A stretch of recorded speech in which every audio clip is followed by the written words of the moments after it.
Welcome to the Spotlight Series. I'm your host, Scott Marini. Don't forget to subscribe if you're watching this on YouTube, or pass it along to a few friends, definitely friends who may be in the market for a new mortgage. With us tonight is Rick Marini from Primary Residential Mortgage Incorporated. Can I just abbreviate that, say PRMI? Absolutely. Okay, welcome to the Spotlight Series. Thank you for having me, Scott. Tell us a little bit about yourself. So, I'm born and raised in Rhode Island. Okay. Still live in Rhode Island. Raised my family here.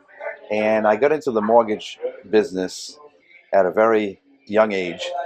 And I'm still in it. So I've been in it for almost 30 years now.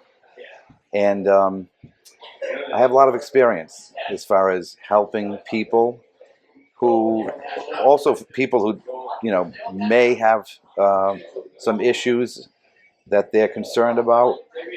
And with, just like anything else, there is a process that takes place when we help someone with a mortgage. And there's a lot of,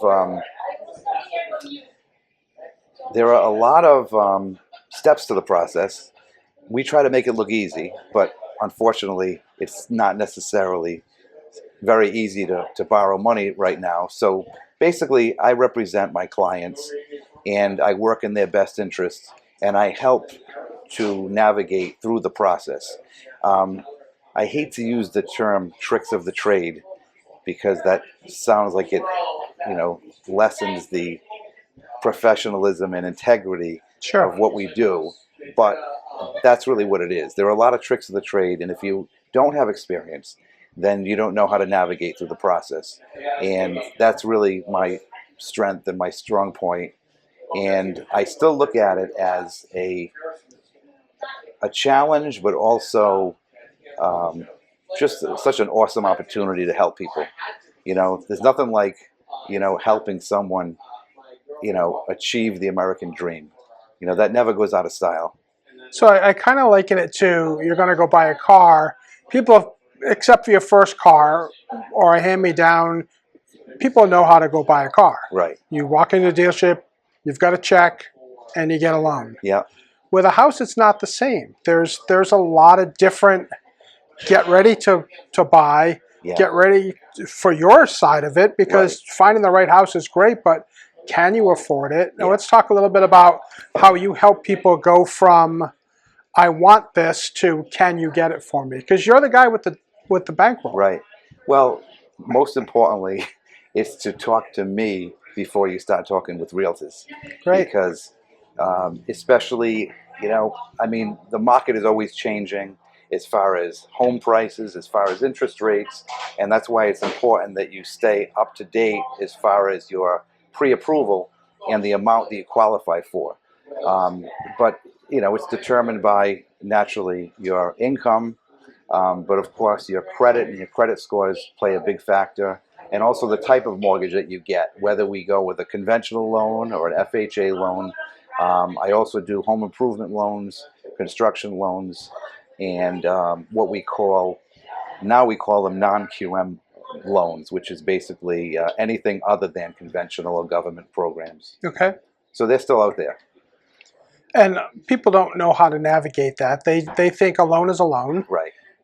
Talk a little bit about the interest rates have been climbing. As we're taping this, there's a consideration for maybe a little bit more this year, and that directly affects what you're borrowing money from banks and feds to give to folks. Absolutely. How has that really changed the market in the last couple of years?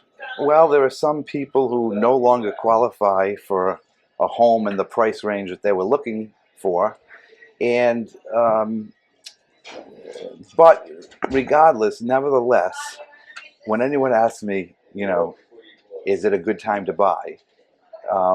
My answer is it may not necessarily be the best time to buy, but it's never really a bad time to buy, because real estate has always been a very good long-term investment.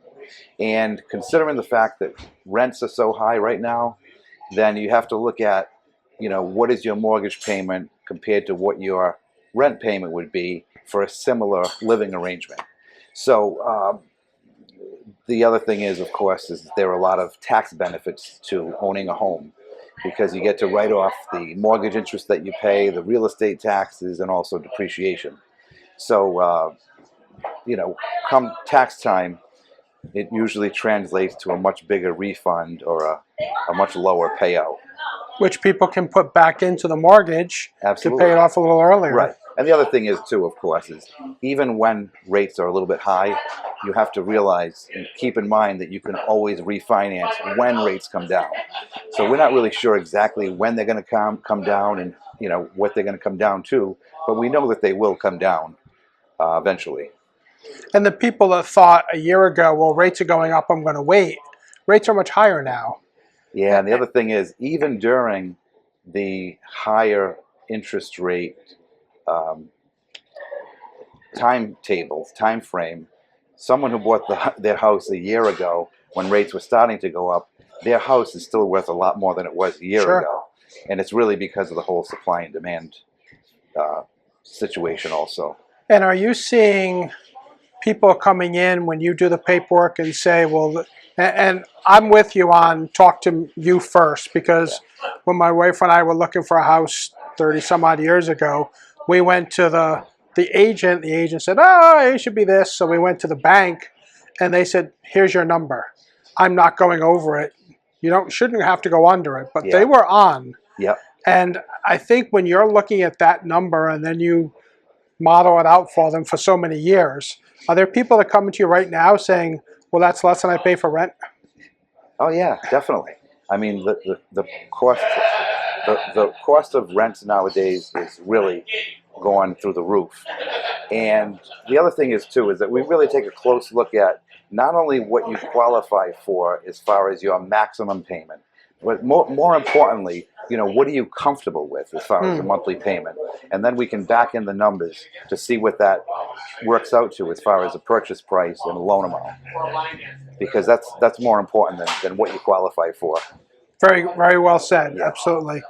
And what are you finding now? Is it mostly single family homes, condos, multifamily? What are you really, I know that you write all kinds of loans. Yeah. What's the most popular that you're seeing? Well, right now I have to say multifamilies, and mostly because, even if you can get, let's say, a 2-unit property and you have one of the rent coming in, again, rents are high also, so it really helps with the mortgage payment. True. And the multifamilies have had the shortest time on the market, during the past few years. So there is a shortage of single-family homes and condominiums, but multifamilies are still flying off the shelves, as they say. Okay. Now that the pandemic is over and the construction folks are easier to find, you pick up the phone and they'll call you back. You can get someone to the house to do a quote. You mentioned that you do some construction and refinancing or money to make additions, etc. Right. Talk a little bit about that. Okay, so we offer what we call FHA 203K loans, where basically for someone who's looking to buy a home, we can give them the money to buy the home and also the money to fix it up, all in one transaction. Oh, wow. Yeah. And then for someone who already owns an existing home and they're looking to do home improvements, we can also do home improvement or renovation loan for someone who's already an existing homeowner. That's a big plus. Yeah, because sometimes, nowadays, there are a lot of people who, they've been in their home for a long time. The kids are very comfortable there as far as the school systems, the friends in the neighborhood. And, as much as there may be certain things about their house that they'd rather have in another home, they can actually improve or add on to their home and much better off in the long run. One last question I had for you, just to kind of talk to the personal service you give versus while the rates were low, you constantly saw different companies advertising online, on TV. I couldn't watch a show without seeing somebody advertise. And all of a sudden, that's not there anymore. Yeah. Right. Because have they surrendered to the guy who's sitting across a desk and helping people put paperwork together and telling them what they need and what's important and how to be in 3 months ready to file? Right. Well, I'm still here. Yeah. And there's a reason for that.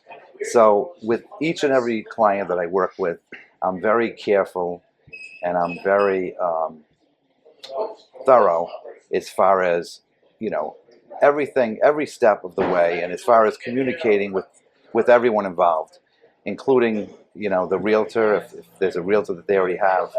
And again, it's a process, and I try to make it look simple, and I try to take, you know, some of the stress out of it. It's scary. But what I would say is let me handle that part of it, and, you know, I'll communicate with you along the way, because there's some things that you know, that require some finesse and strategy and experience, like I said. Great. Rick, how can people reach out to you directly?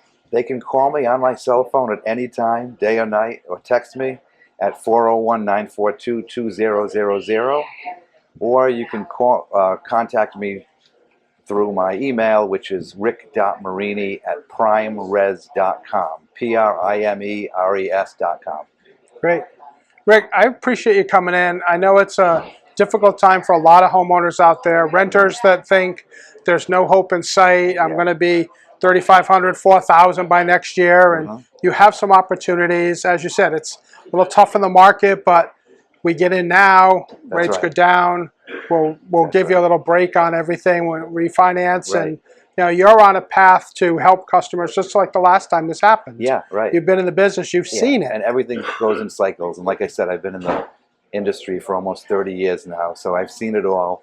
And it definitely does not, you know, waiting is not necessarily the best decision. Great. Thank you so much, Rick. Really appreciate it. Scott. Thank you.